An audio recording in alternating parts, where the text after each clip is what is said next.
عزیزان خۆشەویستان سڵاوتان لێبێ ئەم کاتتان باش بەرنمەیەکی نوێی سپۆرت مەگەزین پێشکەشەکەین بە کۆمەڵێک بەرگە و بابەتی وەرزشی ناوخۆی و جیهانی.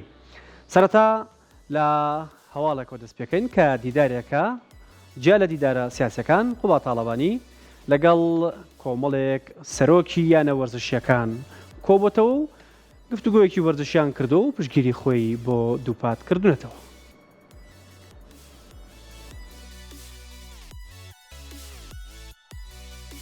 قوبا تاڵەبانی لەگەڵ بەشێک لە یانە پلەیەکەکانی کوردستان کۆبووە. ڕۆژی دووشەممە قوبا تاڵەبانی جێگری سەرۆکی ئەنجومەنی وەزیرانی هەرێمی کوردستان لە هەولێر پێشوازی کرد لە نوێنەر و سەرۆکی دەیانەی وەرزشی کە بەشدارن لە خولی پلەیەکەکانی کوردستان بۆ تۆپی پێ.